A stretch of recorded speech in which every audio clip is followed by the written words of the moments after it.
నమస్తే. Welcome to యూఐటీవీ. Andhra Pradesh రాష్ట్రంలో రాజకీయాలు చాలా వాడివేడిగా సాగుతున్నటువంటి పరిస్థితి. దాదాపుగా అంటే సంవత్సరం కాలం కంప్లీట్ చేసుకున్నటువంటి ఏదైతే అధికారం వచ్చి 2023 ఎన్నికల్లో కూటమి ప్రభుత్వం ఘన విజయం సాధించి 164 సీట్లు సాధించి ఈరోజు 1 ఇయర్ కంప్లీట్ చేసుకున్నటువంటి తరుణంలో మరి అనేక రకాలైనటువంటి ఇష్యూస్ మీద కానీ సూపర్ సిక్స్ మీద కావచ్చు వాళ్ళ పనులు చేసుకుంటూ వెళ్తున్నారు. ముఖ్యంగా ఏదైతే ఆంధ్రప్రదేశ్ ప్రభుత్వంలో ఉన్నటువంటి కూటమి ప్రభుత్వం ఏదైతే ఉందో అభివృద్ధి ధ్యేయంగా ముందుకెళ్తున్నట్టుగా కూడా వాళ్ళు చెప్పుకుంటా ఉన్నారు. సరే, అభివృద్ధి పరంగా ఏం జరుగుతుంది ఏంటనేది ప్రతిపక్ష హోదాలో ఉన్నటువంటి జగన్మోహన్ రెడ్డి గారు చెప్పాలి, ఆ నాయకులు చెప్పాలి, ప్రజలు కూడా ఆలోచించాలి.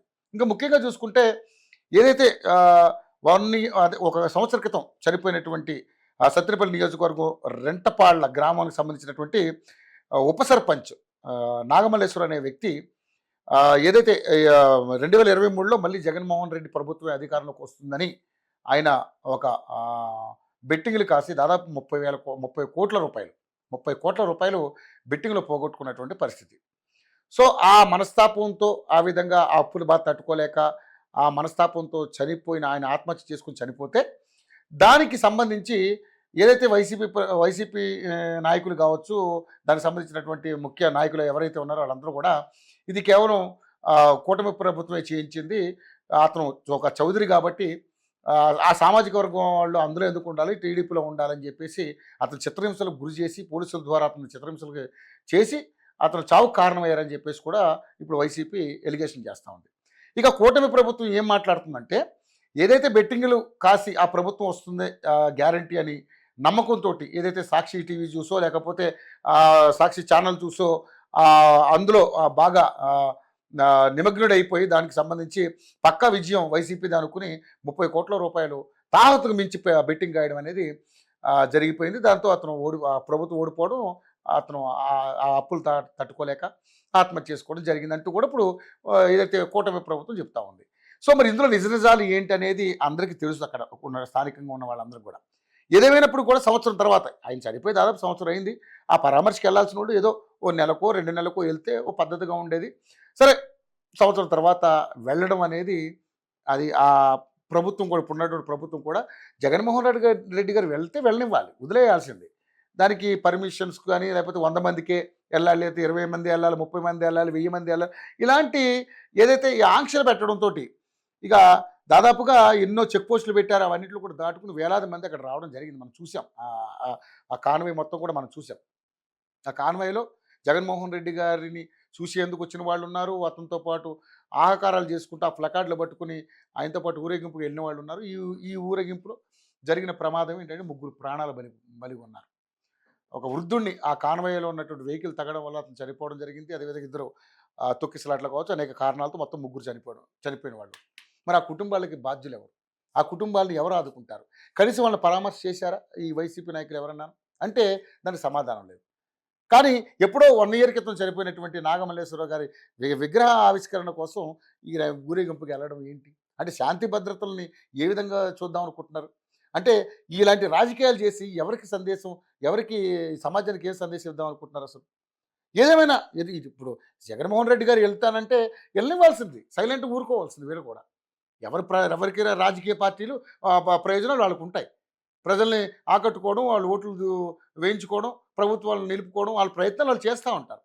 కానీ అడ్డుకోవడం వల్ల జరిగినటువంటి ప్రమాదం వల్ల 3 చనిపోయారు. సో దానికి ఎవరు బాధ్యులంటే సమాధానం లేదు. సరే వెళ్ళారు, వెళ్ళినప్పుడైనా వాళ్ళైనా సైలెంట్గా వెళ్ళి చేసుకోవచ్చు కదా. ఆ ప్లకార్డులు పట్టుకుని మరి ఎవరికి సమాధానం, ఈ సమాజానికి ఏం మెసేజ్ ఇద్దామని ఆ ప్లకార్డులలో వైఎస్ రాజారెడ్డి రాజ్యాంగం పల్నాడు నుంచి మొదలు అంటే ఒక హింసను ప్రేరేపించే విధంగా చేయడం ఎంతవరకు కరెక్ట్? అదేవిధంగా గంగమ్మ తల్లి 2029 ఎన్నికల్లో వైసీపీ ప్రభుత్వం అధికారంలోకి వస్తే టీడీపీ ఉన్నటువంటి నాయకులందరినీ కూడా గంగమ్మ జాతరలో వేట తలకాయలు నరికినట్టుగా రప్ప నరుక్కుంటూ వెళ్ళిపోతారంట. మరి నరుక్కుంటూ వెళ్ళిపోతుంటే ఇప్పుడు ఉన్నటువంటి జనం, ఇప్పుడున్నటువంటి ప్రభుత్వం చూస్తూ ఊరుకుంటుందా? మరి రేపొద్దున ఇదే ప్రజలు కదా మీకు ఓట్లు వేయాలి. ఇలాంటి చెప్తే మరి రేపొద్దున మీరు అధికారంలో రావాలని ఎలా అనుకుంటున్నారు? మీరే కదా ప్లకార్డులు పెట్టారు 2029లో మీ అధికారంలోకి వచ్చాక. అంటే మీకు ఎలా ఇస్తారు మ్యాండేట్ అనుకుంటున్నారు మీరు? సో ఇలాంటివన్నీ చేసి ప్రజల యొక్క మద్దతుని మీరు ఏ విధంగా కూడగట్టుకోవాలనుకుంటున్నారో నాకైతే అర్థం కావట్లేదు. సరే ఇప్పుడు దీని మీద రకరకాల ఇష్యూస్ అన్నీ కూడా ప్రతి ఒక్క ఛానల్లో అందరూ కూడా విశ్లేషణ చేశారు. ఏదేమైనా ప్రజలు మారాలి ముందు ఇక్కడ. ప్రజలు ఒక ఒక అవగాహనతో ఉండాలి. ప్రజలు ఈ ఈ ఈ ప్రతిదానికి కూడా ఇలాంటి వాటిలన్నిటికి కూడా ప్రేరేపితాలకి లోనైతే రేపొద్దున ప్రతి ఒక్కళ్ళు కూడా ఒక నిజంగానే రకరకాల ఇష్యూస్ బయటకొస్తా ఉంటాయి. ఇక నుంచి ఇంకా ఎన్ని వస్తాయో. సో, ఒక కంట కనిపెట్టి జాగ్రత్తగా ఉండడం నేర్చుకోవటం పోయి, ఇక ప్రతిదానికి కూడా దీన్ని ఇష్యూస్ చేసుకుంటుంటే ఏదేమైనా ప్రతిపక్ష పాత్రలో ఉన్నటువంటి జగన్మోహన్ రెడ్డి గారు కూడా ఆలోచన చేసుకోవాలి. ఒక మంచి పరిపాలన అందించామని మీరు అనుకుంటున్నారు. కానీ ప్రజలు నమ్ముంటే మీకు ఇవాళ 11 ఎందుకొచ్చాయి? మీరు బటన్ నొక్కడమే ఒకటే పనిగా పెట్టుకున్నారు. మరి ప్రజా సంక్షేమం అదేవిధంగా అభివృద్ధి కూడా చేసుంటే ఈరోజు అవే 64, 124 సీట్లు మీకొచ్చినేమో. మీరే వై నాట్ 175 అనుకుంటా ఒక గొప్ప ఆశయంతో ముందుకెళ్లారు. 30 సంవత్సరాల అధికారంలో ఉంటామంటూ కూడా ముందుకెళ్లారు. ఏమైంది మరి? అంటే ప్రజలు ఎందుకు మిమ్మల్ని తిరస్కరించారు? వాటి మీద ఫోకస్ చేయండి జగన్మోహన్ రెడ్డి గారు మీరు. వాటి మీద ఫోకస్ చేయండి. మీ ప్రభుత్వం మీరు ఏదైతే మీ నాయకులంతా ఉన్నారో వాటి మీద ఫోకస్ చేయండి. మనం ఎందుకు ఓడిపోయి ఏంటని దాన్ని మననం చేసుకోండి.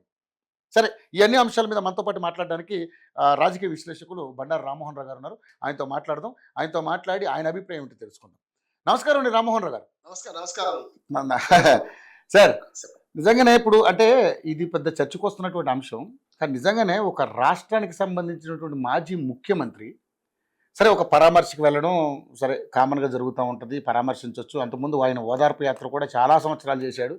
అందరూ కూడా యాక్సెప్ట్ చేశారు కాబట్టి ఆయన 150 సీట్లు ఇచ్చి అక్కడ కూర్చోబెట్టారు.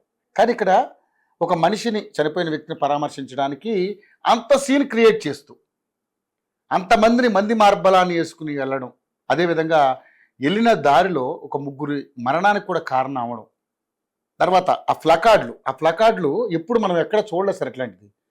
గంగమ్మ తల్లి జాతరలో పొట్టేళ్ళు తలకాయలు నరికినట్టుగా రప్ప రప్ప రప్ప నరుక్కుంటూ పోతాం. 2029లో మా వైసీపీ ప్రభుత్వం అధికారంలోకి వచ్చిన తర్వాత మేము టీడీపీ నాయకులు ఇలా చేస్తామని చెప్పేసి పెట్టడం, తర్వాత వైఎస్ రాజారెడ్డి రాజ్యాంగం పల్నాడు నుంచే మొదలు అని పెట్టడం, ఇట్లాంటి ప్లకార్డ్స్ అన్ని పెట్టి అందులో రాజారెడ్డి గారి ఫోటో, తర్వాత సిద్ధార్థ రెడ్డి ఫోటో, వైఎస్ జగన్మోహన్ రెడ్డి గారి ఫోటో ఇట్లాంటి పెట్టడం దేనికి సంకేతం, దేనికి సూచకం సార్ ఇవన్నీ? రవికుమార్ గారు, మీకు అట్లాగే యోయో టీవీ ప్రేక్షకులకు నమస్కారాలు. ఎట్లా ఉందంటే ఆంధ్రప్రదేశ్ లో నేను ఏమాట కాబట్టి మనం పార్టీలు చూస్తున్నాం. చెప్పిన దానికంటే ఇంకా ఎక్కువ చెప్పాల్సిన అవసరం లేదు ఏం జరిగిందని. కనుక రవి గారు ఎట్లా ఉంటుందంటే ఆంధ్రప్రదేశ్ రాజకీయాలు మధ్యయుగ రాజకీయాలకు వచ్చిందంట. ఒకనాడు ఉమ్మడి ఆంధ్రప్రదేశ్ లో కానీ అంతకుముందు హైదరాబాద్ స్టేట్ వేరు, ఆంధ్ర రాష్ట్రం వేరు ఉన్నప్పుడు మద్రాసు రాష్ట్రంలో ఇటువంటి రాజకీయాలు నేనే చూడలేదు. నాకు 50 ఏళ్ల ఎక్స్పీరియన్స్ జర్నలిజం లో చూడలేదు. కానీ సమస్య ఎక్కడ వస్తుందంటే ఇవాళ ఆ మాటలను మళ్ళీ సమర్థించుకోవడంతో సమస్య వస్తుంది కదా. ఆ మాటలను సమర్థించుకోవడం, జగన్మోహన్ రెడ్డి గారు స్పష్టంగా సినిమా డైలాగ్ కూడా పలుకొద్దా, ఆయన కూడా అదే యాక్షన్ చేసి చూపించారు. పుష్ప సినిమా యాక్షన్ లాగా. నేను పుష్ప సినిమా చూడలేదు, చూడను కూడా. నాకు తెలుసు ఏం జరగదు, ఏముందో తెలుసు నాకు. కనుక నేనేమంటున్నానంటే ఇవాళ పుష్ప సినిమా డైలాగ్ పెట్టినా కూడా అమాయకంగా ప్రశ్ననే ఆయన మాటలు, జగన్మోహన్ రెడ్డి మాటలు చూడండి, చాలా హాస్యంగా నేను ఇది చెప్తున్నానా అని చెప్పినట్టే ఉంటుంది. చాలా గమ్మది. ఆయన టోన్ మారేది చూసింది కదా, టోన్ వేరుగా అంటే హాస్యంగా ఆడుతున్నట్టున్న టోన్, మామూలుగా సీరియస్ గా మాట్లాడేవాడు. గంగమ్మ జాతరలో పొట్టేళ్ల తలకాయలు కోసినట్టు రప్ప రప్ప రప్ప రప్ప రప్ప రప్ప రప్ప నరికేస్తాం. ఇంకా ఏమంటున్నా అంటే రాష్ట్రంలో మధ్యయుగ రాజకీయాలు నడుస్తున్నాయి. ఎందుకంటున్నారంటే ప్రతిదానికి, ప్రతి చిన్న సంఘటనకు రాజకీయ రంగు పులుపుతున్నారు. ఇప్పుడు ప్రభుత్వాలు శాశ్వతం. ప్రభుత్వాలు ఇట్లా ఉండకపోయేది. ఆంధ్రప్రదేశ్ ప్రభుత్వము, తెలంగాణ ప్రభుత్వం కాకుండా చెప్తున్నారు. ఆంధ్రప్రదేశ్ ప్రభుత్వము, ఇండియా మన భారత ప్రభుత్వం, ఇట్లా తమిళనాడు ప్రభుత్వం ఇట్లా వచ్చేవాడు. ఎప్పుడైతే ఎన్టీ రామారావు గారు పార్టీ పెట్టిన తర్వాత, ముఖ్యంగా అంతకుముందే డిఎంకే పుట్టిన తర్వాత తమిళనాడు రాజకీయాలు మారినాయి. కానీ ప్రభుత్వాలు అనేది రాష్ట్రాల పేరు మీద, దేశం పేరు మీద పిలిచే మెల్లమెల్లగా పార్టీ తెలుగుదేశం ప్రభుత్వం వచ్చింది. 83 దాకా మన దగ్గర కాంగ్రెస్ కు ఎదురులేదు కదా, తెలుగుదేశం ప్రభుత్వం. ఆ తర్వాత ఎన్టీ రామారావు ప్రభుత్వం ఎప్పుడా లేదు, తెలుగుదేశం ప్రభుత్వం అనే ఉంది. కానీ ఎన్టీ రామారావు చంద్రబాబు నాయుడు ప్రభుత్వం, కేసీఆర్ ప్రభుత్వం, జగన్మోహన్ రెడ్డి ప్రభుత్వం, ఇట్లా మనకు ఎవరు రేవంత్ రెడ్డి ప్రభుత్వం, ఇట్లా మాట్లాడుతున్నాం. ప్రభుత్వాలు వ్యక్తుల పేరు మీద ఉండవు. అంటే జగన్మోహన్ రెడ్డి ప్రభుత్వం అనొద్దు. మనం దాన్ని ఏం చేయాలంటే, గతంలో ఆంధ్రప్రదేశ్ ఏర్పడిన తర్వాత విభజిత ఆంధ్రప్రదేశ్ కు మొట్టమొదటి గవర్నమెంట్ ఏదైతే తెలుగుదేశం కూటమి వచ్చిందో, కూటమి ప్రభుత్వం తర్వాత వచ్చింది వైఎస్ జగన్మోహన్ రెడ్డి గారు ఆధ్వర్యంలో వచ్చిన ప్రభుత్వం. రెండు చూసిన 10 ఏళ్లలో చూస్తే ఇప్పుడు ఆఖరికి భార్య ప్రసూతి కాకపోతే కూడా పార్టీలకు లేకుంటే ముఖ్యమంత్రులకు అంటగట్టే పరిస్థితి వస్తుంది. ఈ మాట పరిశ్రమగా ఉంటున్నా కూడా ఒక మాట చెప్తాను. నిజమే.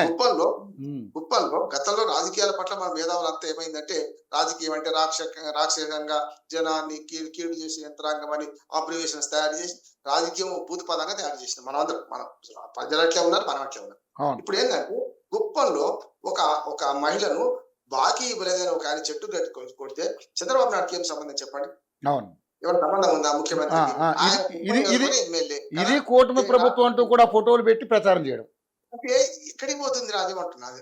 పోని ఇది అన్న పోని పెద్ద హీరో అల్లూరు సీతారామరాజు, భగత్ సింగ్ లాంటి వాడు కాదు చనిపోయిన. స్పష్టంగా నేను ఒక మనిషి ప్రాణాన్ని తక్కువ చేస్తున్నాను, ఆయన నాగమల్లేశ్వరరావు ప్రాణాన్ని కించపరిస్థితి తక్కువ మాట్లాడుతున్నాను. కానీ ఆయన పోయిన సంవత్సరం చనిపోయింది. ఇవాళ విగ్రహావిష్కరణ పోయి చేసి వస్తే ఎవడొద్దంటు కదా. కానీ ఏమైందంటే వాళ్ళు పోతామంటే వీళ్ళు వద్దంటున్నారు. ఇక్కడ సమస్య ఏంటంటే అధికారంలో ఉన్నప్పుడే నా సాగినంత కాలం నా అంత వాడు లేడందరూ, ఆ సాగకపోతే చతికిలప్పుడు పోతాం. మనం చూసినాం కదా ఘంటసాల గారి పాట, భీముని కృష్ణుడు హితోపదేశం చేస్తాడు. అట్లా వీళ్ళందరూ ఏం చేస్తున్నారంటే అది జగన్మోహన్ రెడ్డి కావచ్చు, చంద్రబాబు నాయుడు గారు కావచ్చు, ఎవరైనా కావచ్చు, సాగినంత కాలం సాగుతుంది అనుకుంటున్నారు. అధికారం పోగానే మొత్తం అంతా చేతులు అంటే బీదవాళ్ళు అయిపోతున్నారు, ఏం అధికారం ఉండలేదు అంటున్నారు. ఇవాళ ఏమంటున్నానంటే రెండోది కూడా ఇప్పుడు ఈ కూటమి ప్రభుత్వం ఏర్పడినప్పటి నుంచి 16 ఈ సంవత్సరంగా జరుగుతుంది ఏంటంటే మొదట్లో కూటమి ప్రభుత్వం కూడా కొన్ని చర్యలు చేసింది. ఈ శిలాపలకాలు కూలగొట్టడం, లేకపోతే అంతకుముందు మన ఏమైనా ఉంటే ధ్వంసం చేయడం చేశారు కాదంటలేదు. కానీ మెల్లమెల్లగా అభివృద్ధి బాటలో పడుతున్నారు. ఇవాళ 3 రాజధానుల సిద్ధాంతం పోయి మెల్లగా ఒక రాజధాని అంటే పోలవరం మెల్లమెల్ల నిర్మాణం చేసుకుంటున్నాం. అంటే గాడిన పడుతుంది ప్రభుత్వం పాలన. ఈ దశలో ప్రతిసారి గెలుపుకుంటూ జగన్మోహన్ రెడ్డి గారు ఏం చేస్తున్నారంటే ఈ యాత్ర పెట్టడం. కానీ ప్రభుత్వం చేయాల్సిన పని ఏంటంటే పోయిండు అని ఊరుకుంటే ఏం కాకపోతే పోతుండే రవి గారు ఏమంటాడు, స్ప్రింగ్ ను కిందికి వత్తుతే పైకి లేస్తుంది. ఏదైనా సరే మీరు వద్దంటే పని చేయబుద్ధి అవుతుంది. మనం చిన్నప్పుడు చదవా కథను చూసుకునే వాళ్ళం కదా, చదివే వాళ్ళం కదా. రాకుమారుని ఉత్తరానికి పోవద్దు బిడ్డ అంటే వాడు గ్యారెంటీ ఉత్తరానికి పోతుండే. ఇప్పుడు ఇక్కడ కూడా ఏమంటుందంటే ఆయన ఆపకపోతే పీడపోయేది, ఇంత హైప్ కూడా క్రియేట్ అయ్యేది కాదు. ఒకవేళ ఆపకపోయి పోలిస్తే ఏమైనా సంఘటన జరిగింది అనుకోండి, వాళ్ళదే నష్టం అనే వాళ్ళం కదా. కానీ ఇప్పుడు ఏమైందంటే ఒక పద్ధతిలో ప్రభుత్వం నడవాలంటే ప్రభుత్వం దేనికోసం ఉందంటే రాజ్యం ప్రజల మన ధన మాన ప్రాణ రక్షణ చేయాలి కదా, వాటి కోసం ఉందని ప్రభుత్వం కొంత ముందు జాగ్రత్తగా మన ఎస్పీ గారు 100 మంది కంటే ఎక్కువ పోవడానికి వీల్లేదని పెట్టిరు. ఏమైంది అమల్లో సాధ్యమైందా? ఎవడు పడితే వాడు ఎట్లా వచ్చిందో తెలియదు. 25 చెక్ పోస్టులు పెట్టమంటున్నారు. 25 చెక్ పోస్టులు పెట్టినప్పుడు వేలాది మంది ఎట్ల నుంచి వచ్చిండ్రు? అంటే ఆ ఊళ్ళో అయితే పుట్టరు కదా, ఆ ఊళ్ళో 2,000 మంది అయితే లేరు కదా. మరి ఎక్కడి నుంచి వచ్చారు అంటే భద్రతా వైఫల్యం కనపడుతుంది కదా.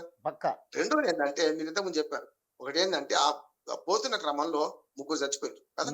ఒకడేమో కాన్వాయ్ కింద పడి చనిపోయి ఇద్దరు ఇతర దానిలో 3 చనిపోతే 3 పరామర్శ లేదు, లొల్లి లేదు. కొన్ని చనిపోయిన వాడు ఏమైనా దేశానికి హీరోనా అంటే ప్రాణం అని చెప్తున్నా, మళ్ళీ తప్ప చేయడం కాదు. హీరోనా అంటే ఆయన ఏం చేసిండు, బెట్టింగ్ యాప్ల మీద పడి మొత్తం అప్పులు చేసి ప్రజల్లో తిరలేక చచ్చిపోయాడు కదా. వైసీపీ టీడీపీ సంబంధం లేదు కదా. ఇంకా గట్టిగా మాట్లాడి ఫిరాయింపుదారు కూడా అంటున్నారు ఆయన, మరి మాకు తెలియదు. కానీ ఇక్కడ వచ్చాడు అక్కడ ఏంటంటే ఆయన చనిపోయిన రాజకీయం చేసే అవసరం జగన్మోహన్ రెడ్డికి ఎందుకు వచ్చింది? ఈ రెండింటి మధ్యన ప్రజలు కూడా బలి పశువులు అవుతున్నారు అంటున్నారు. ఈ 3 చచ్చిపోయిన వాళ్ళ కుటుంబానికి అనాథలు అయినట్టే కదా, యజమానులు కదా. ఎందుకైంది అంటే ఒక మాట చెప్తాను, ఇవాళ మొత్తం ఆంధ్రప్రదేశ్ రాజకీయాలు చూస్తే కులగజ్జి, నేను బాధతో చెప్తున్నాను, నేను కోపంతో చెప్తున్నాను, కులగజ్జి.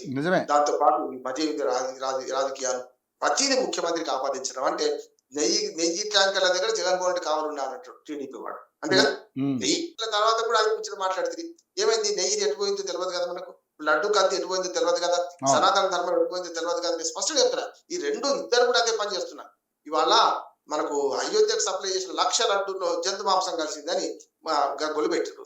ఆ 1,00,000 లడ్డూలకు నెయ్యి ఎవడిచ్చిండు ఈ మాట అంటున్నాడు స్పష్టంగా ఉన్నా. మొన్న 3 సార్లు టీటీడీ బోర్డు మెంబర్ గా బీజేపీ నుంచి గుజరాత్ నుంచి ప్రాతినిధ్యం వహించిన ఒక భక్తుడు, ఒక మంచి ధార్మిక వారి ఆయన ఇచ్చిండు కదా.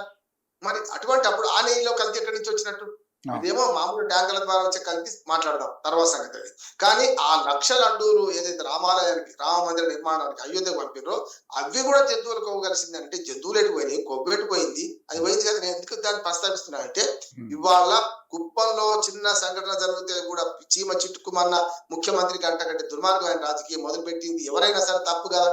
ఇప్పుడు ఆనాడు నెయ్యి ట్యాంకర్ల దగ్గర జగన్మోహన్ రెడ్డి ఉండడు కదా, కనీస జ్ఞానం ఉంటే వెళ్ళే ఉండకపోతుండే కదా. మీ ప్రభుత్వం వచ్చింది, ఇప్పుడు ఏం జరుగుతుంది తెలుసా? ఇప్పుడు పోనీ అదే నెయ్యి ఎక్కడి నుంచి వస్తుంది? నెయ్యి కల్తీ మంచిగా ఉందా నెయ్యి కల్తీ ఉందా ఏమైనా గమనిస్తున్నావా? ప్రభుత్వాలు మాత్రం అంత సత్యంగా అయిపోతారా? అంటే ఇక్కడ ఏమవుతుంది రవి గారు, నాకు ఆవేదనతో చెప్తున్నాను, మొత్తం ఆంధ్రప్రదేశ్ రాజకీయం పోలరైజ్ అయిపోయింది. అంటే పూర్తిగా నేరమయ రాజకీయాలు. అందుకని నిన్న చంద్రబాబు నాయుడు గారు చాలా ఆయన ఆవేదనలో పూర్తిగా నేను పాల్పంచుకుంటున్నాను. ఒక నేరత్వంతో నేను రాజకీయం చేయాల్సి వస్తున్నాను. కరెక్ట్. ఒకప్పుడు రాజకీయాలంటే ఒక బ్యాడ్ ఎలిమెంట్ ఉంటే వాడితో అసోసియేట్ కావాలంటే భయపడిపోయేవాళ్ళం, పక్కన రానిచ్చేవాళ్ళం కాదు.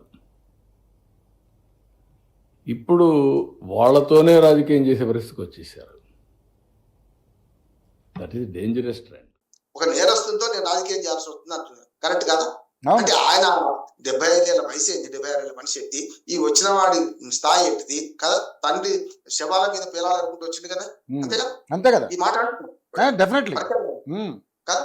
అంటే తండ్రిని ఇప్పుడు మేరా బాప్ మర్ గయా అని హిందీ సినిమాలో ఒక జోకర్, ఒక మనిషి, ఒక క్యారెక్టర్ అంటుంటది ఎప్పటికీ. సినిమా పేరు గుర్తొస్తుంది. మేరా బాప్ మర్ గయా అయ్యా మా అయ్య చచ్చిపోయాడు అని ఓదార్పు యాత్ర ఎన్ని రోజులు చేస్తే నీకు అధికారం ఇచ్చారు? 2009 రాజశేఖర గారు దాటిపోతే 2014 వచ్చింది, 19కి ఇచ్చారు కదా, 2019కి ఇచ్చారు. 19 10 ఏళ్ళు నువ్వు కష్టపడితే కదా ఇచ్చింది. మేరా బాప్ మర్ గయా అది కూడా ఈ ఒక్కసారి ఇవ్వండి, దిక్కు లేదు దేశ లేదు అంటే ఇచ్చారు. మంచి చెడు ఇచ్చారు 10. దాన్ని నిలబెట్టుకున్న 151 సీట్లు ఇస్తే 151 సీట్లు అంత మెజార్టీతో ఇస్తే ఇక్కడ దేశంలో ఎప్పుడు కూడా ఇంత మెజార్టీతో 175 151. ఇప్పుడు తెలుగుదేశం కూడా 164 గెలిచినట్టు వాళ్ళు గొప్ప కాదు. 3 పార్టీలు ఉన్నాయి అన్న. ఒకే పార్టీ 151 సీట్లు కరెక్టా ఎక్కువనా, లేకపోతే 3 పార్టీలు కలిసి 164 అంటే 135 కదా తెలుగుదేశానికి వచ్చింది అయితే అంతే కదా, 135 కదా మనం వచ్చింది అయితే. 21 జనసేన 8 బీజేపీ కలిసి 164 అయితే. కానీ కూటమిగా 164 ఒంటరిగా 151 గ్రేటే కదా. ప్రజలు నేను పట్టం కట్టింది కదా, మహారాజా పట్టాభిషేకం చేసింది కదా. మరి దాన్ని ఎందుకు పెట్టలేదు నువ్వు ఒక్క ఛాన్స్ అంటూ తిరిగితే నీకు నిజంగానే పట్టాభిషేకం చేశారు బ్రహ్మాండంగా 151 నుంచి. మహారాజా పట్టాభిషేకం చేస్తే నువ్వు చేసే పని ఏంటి? బట్టలు నొక్కుడు, లేకపోతే గొంతు నొక్కుడు. బట్టలు నొక్కుడు, గొంతు నొక్కుడు చేసినావు. అందుకనే ప్రశాంత్ కిషోర్, నేను అంతకు ముందే అన్న, ప్రశాంత్ కిషోర్ మన అన్న కంటే ముందు అన్న సంక్షేమ పథకాల ఓట్లు వాడ, మన ప్రజలకు అవినీతి, అహంకారము ఇవన్నీ చూస్తారు, మనిషి వ్యక్తిత్వం చూస్తారు కదా. కనుక రెండోది కక్ష సాధింపు చర్యలు కూడా. నువ్వు తెలుగుదేశం ప్రతిపక్షాలు ఉన్నప్పుడు ఎంత కక్ష సాధింపు చర్యలు చేసినావు? వాళ్ళు కూడా బాబు ఫలితే వాళ్ళు అనుభవించారు. నీ దగ్గర నుంచి 23 మందిని 2014 69 మంది గెలిపిస్తే ప్రజలు 23 మంది నువ్వు తీసుకోవడం వల్ల నాకు 23 మిగిలినాయని అది కూడా లక్కీ నెంబర్ కలిసింది కదా. ఇప్పుడు కూడా వై నాట్ 175 అంటే మీరు తెలుసా, ఆ 15 కూడా మిగిలిందే కదా, 11 ఎందుకంటే ఏమంటే అహంకారంతో మొత్తం ప్రజలను తీర్పును కించపరుస్తూ పోతే కరెక్ట్ కాదు. ఆ కించపరుస్తున్న మాట కూడా మాట్లాడతాను నేను. ఎందుకంటే మీరు దీన్ని ప్రశ్నలు ఎట్లా చేసుకుంటారో చేసుకోండి. చెప్తున్నా 175 111 అయిన తర్వాత కూడా ఆయన ఏం మాట్లాడుతున్నాడు? వెన్నుపోటు దినమని జరిపిండు. ఎవరికి వెన్నుపోటు? ప్రజల్ని వెన్నుపోటు పడిచిందా? నువ్వేమో ఉద్ధారక చేసినావు, బాగా చేసినావు, ఉద్ధరించినావు, ఆంధ్రప్రదేశ్ చేసిందా? 3 ముక్కలాంటివి రాజధాని, 3 ముక్కలాంటివి పోలవరం, ఒక్క రాయి తక్కుపోతివి కదా. విశాఖ ఉక్కు కర్మాగారం ప్రైవేటీకరణ అయితే మాట్లాడకపోతేవి. కడప ఉక్కు కారం 5వ సారి, 1-2 కాదు రవి గారు, 5వ సారి నేను వార్త రాసిన వేలం లాగా 5వ సారి కదా శంకుస్థాపన. ఆయన చేస్తాడు, నువ్వు చేస్తావు శంకుస్థాపన. మధ్యలో చంద్రబాబు నాయుడు గారు 2 సార్లు చేస్తారు, చూడలేదా? మోడీ గారు 1 సారి చేస్తారు. ఇవన్నీ ఇట్లా ఎక్కడికి పోతున్నాం మనం అంటే ఆ వెన్నుపోటు దినం అనే పేరు పెట్టుడు మీరు పెట్టుకుంటే ఎప్పుడు పెట్టుకునేదంటే మొన్న 12 జూన్ పెట్టేది. నేను అంటే అది కూడా కరెక్ట్ గా చెప్తున్నా. ఎందుకంటే 12 జూన్ ప్రభుత్వం ఏర్పడిన రోజు, చంద్రబాబు నాయుడు ముఖ్యమంత్రి వచ్చిన రోజు. సరే వెన్నుపోటు దేనికంటే నువ్వు హామీలు ఇచ్చిన దానికి వెన్నుపోటు ఏదో అర్థమని వచ్చేది. కానీ ప్రజలు తీర్పిచ్చిన 4 జూన్ నాడు నువ్వు వెన్నుపోటు దినమంటే ఎవరు వెన్నుపోటు కొలిచి? నువ్వు ప్రజలకు వెన్నుపోటు కొలిచినావు. నీకు ఇచ్చిన అధికారం నిలబెట్టుకోలేక వెన్నుపోటు పొడిస్తే వాళ్ళు నీకు వెన్నుపోటు పొడిచి 11 ఇచ్చారనేది అక్కడ చాలా మంది ట్రోల్ కూడా చేశారు. ప్రజా మీ వెన్నుపోటు వాళ్ళ ప్రజా తీర్పు, రెండింటికి తేడా చూడాలి మనం.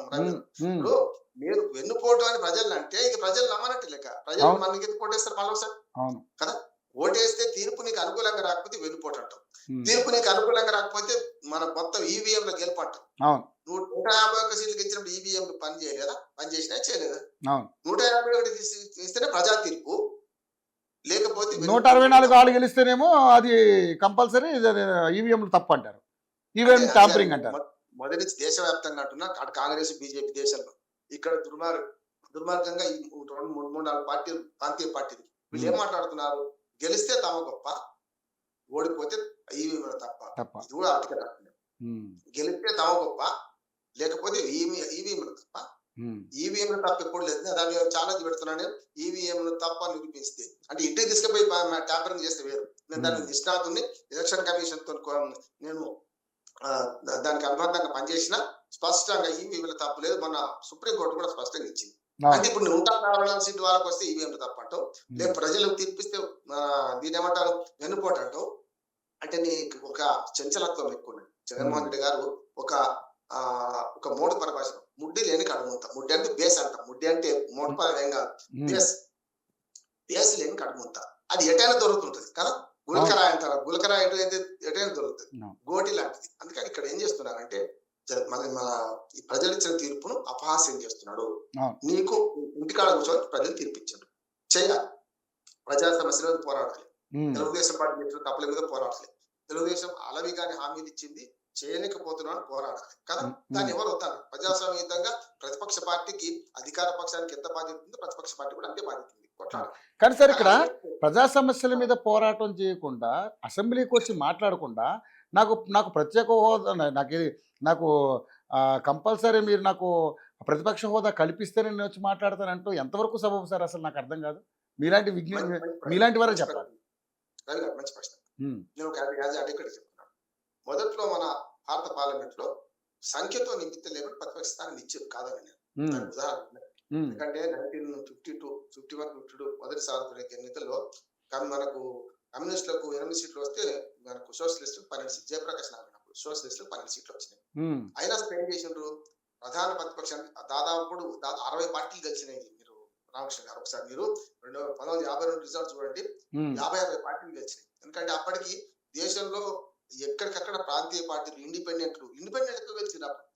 అటువంటి అప్పుడు ప్రతిపక్ష స్థానం ఎవరికి ఇవ్వాలంటే ఇచ్చేసారు. ఏది మన ఈ రెండు కలిపిన దానికి ఇచ్చేసారు. అట్లా 50 కూడా అంతే జరిగింది.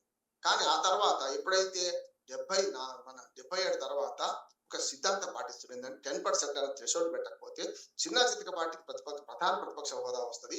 ప్రధాన ప్రతిపక్ష హోదా అయినట్టు కేబినెట్ మినిస్టర్ హోదా అది బాగుండదు అని అప్పటి నుంచి సాంప్రదాయం పాటిస్తున్నాం. సాంప్రదాయ రాజ్యాంగం లేదు ఎక్కడ ఈ 10% పెట్టాలని. ఏది గెలిచిన సభ్యుల్లో మొత్తం అసెంబ్లీలో పార్లమెంట్ లో కానీ 10% ఉంటే వాళ్ళకి ప్రతిపక్ష హోదా ఇస్తారు. కరెక్టే కదా. మీకు 11 సీట్లు వచ్చినప్పుడు ఎందుకు లేదంటే గతంలో ఇయ్యలేదా? అది పద్ధతి పెట్టిన తర్వాత ఇప్పటికే దేశంలో ఎక్కడ పాటిస్తున్నారు కదా. ఎక్కడ కూడా దానికి అధిగమించే సాంప్రదాయం కాదంటలేదు కదా, చేస్తలేరు కదా. దాన్ని ఎందుకు పాటిస్తాం అంటున్నాం. అంటే ప్రతిపక్ష హోదా ఇస్తే అంటే క్యాబినెట్ మినిస్టర్ గా ఒక గన్మెన్ ఉండాలి, ఒక కారు ఉండాలి, ప్రభుత్వ ధనాన్ని దుర్వినియోగం చేయాలి, పోవాలి కదా. ఒకనాడు నువ్వు పెద్దగా కోట కట్టుకొని ఏది మనకు తాడేపల్లి ప్యాలెస్ కట్టుకొని ఉన్నట్టు కాదు. మనకు ఏది మన విశాఖపట్నం ఏది రిషికొండ మీద ప్యాలెస్ కట్టుకున్నట్టు కాదు, లేకపోతే బెంగళూరులో సొంత ప్యాలెస్ కట్టుకున్నట్టు కాదు, వైట్ ఫీల్డ్.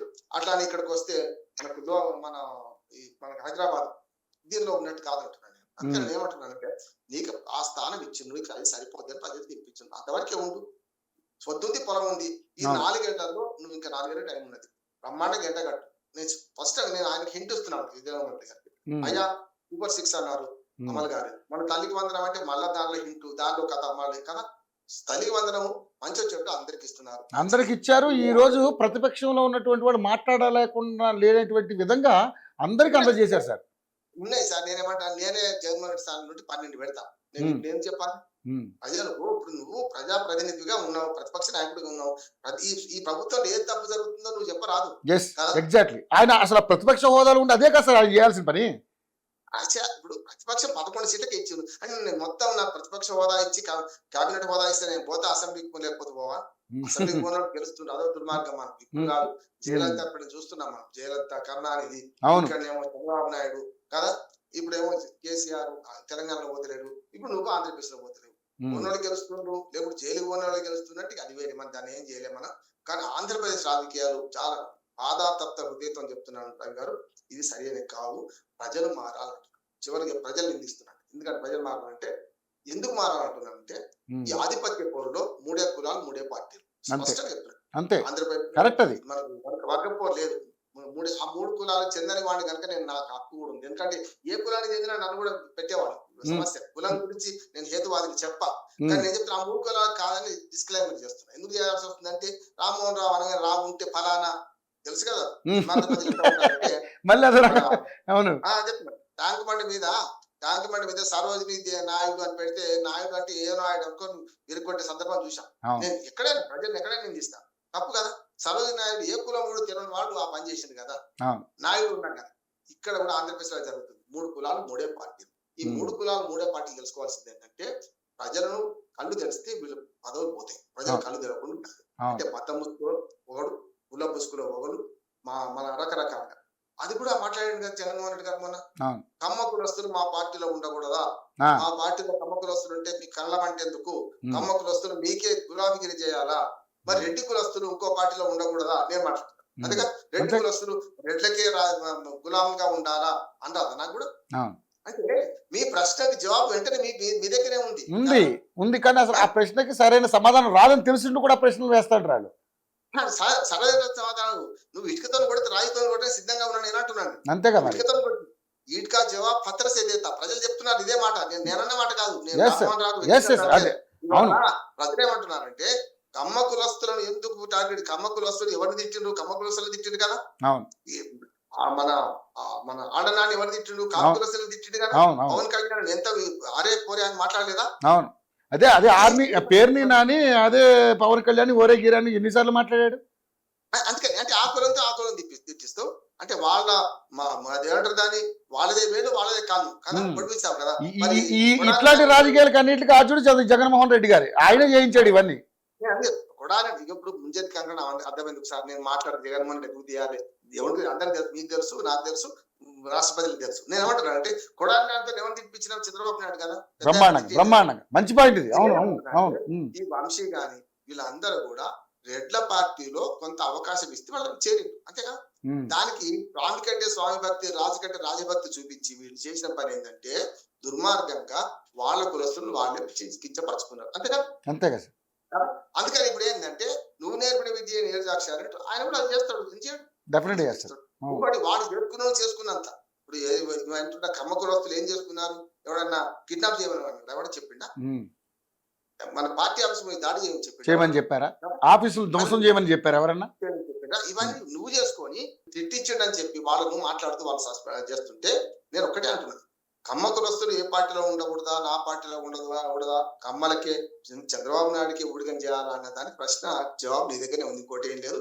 మొత్తం కార్పొరేషన్ చైర్మన్ నుంచి మొత్తం లిస్ట్ తీస్తాం ఏ వర్గానికి ఇచ్చిన ఓటుకోండి అంటే ఆంధ్రప్రదేశ్ లో కమ్మ రెడ్డి కాపు తప్ప ఎవరు లేడా, బీసీ కదా మనకు గణనీయమైనటువంటి సంఖ్యలో ఉన్నారు బీసీలు అక్కడ.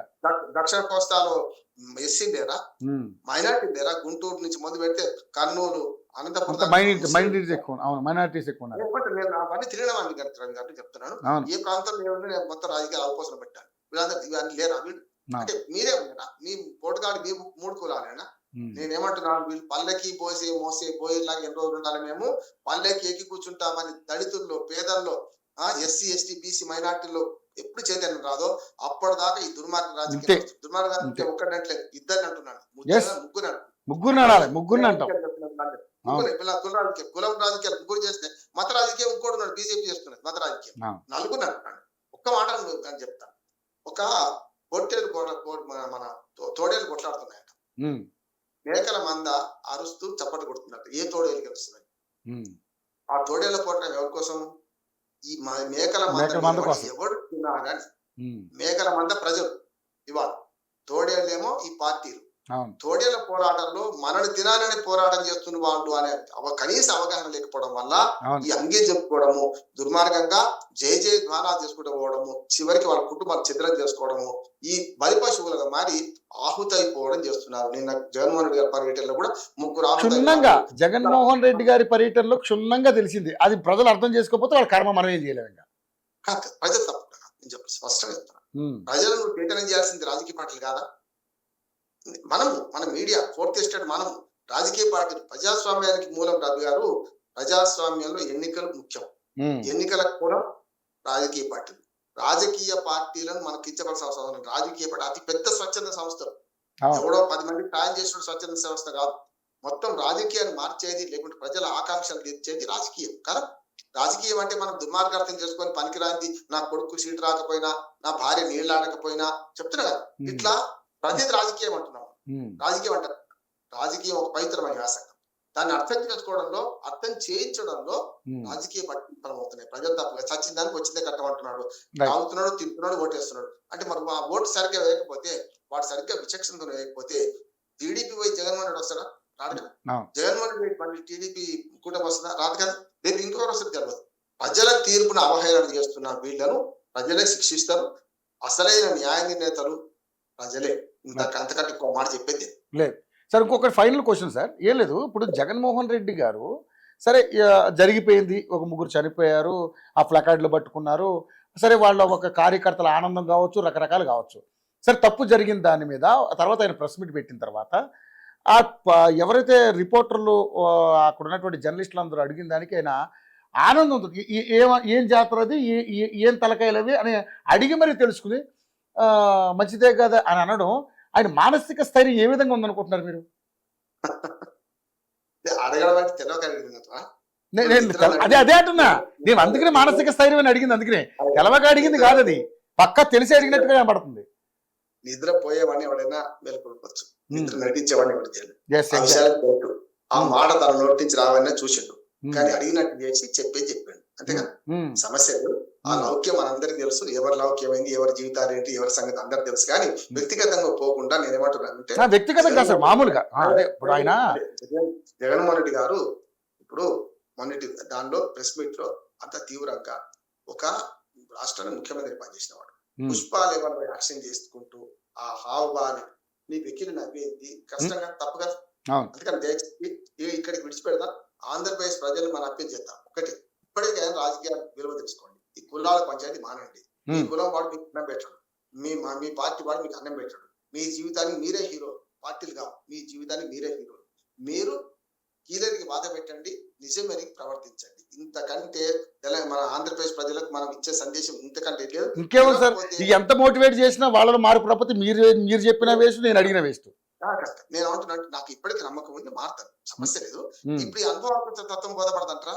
ఏమో మరి చూద్దాం. అదే నేను కూడా అదే ఆలోచిస్తున్నాను అన్నప్పుడు ఖచ్చితంగా పెడతాను. నేను ఆశావాదిని రవి గారు, నేను బయట ఖచ్చితంగా అందరూ ఆశావాదులే కాబట్టి ఇంకా ఈ చర్చా వేదికలు జరుగుతూ ఉన్నాయి సార్. ఆశావాదులు కాబట్టి చర్చా వేదికలు జరుగుతున్నాయి. ఖచ్చితంగా రవి గారు నమస్కారం. చెప్తారంటే చాలా మంచి, మనకు అయితే నాకైతే మీ ప్రశ్నలు మంచి ప్రశ్నలు వేశారు, జవాబులు కూడా మంచివా చెడ్డా మీరు లేదు, అది ప్రజలు మనం వాళ్ళ కోసమే కదా ఎంత చేసిన. Anyway thank you sir, thank you. ఆన్లైన్లోకి వచ్చి అందుబాటులోకి వచ్చి చక్కటి విశ్లేషణ చేసినందుకు థ్యాంక్ యూ సో మచ్ అండి.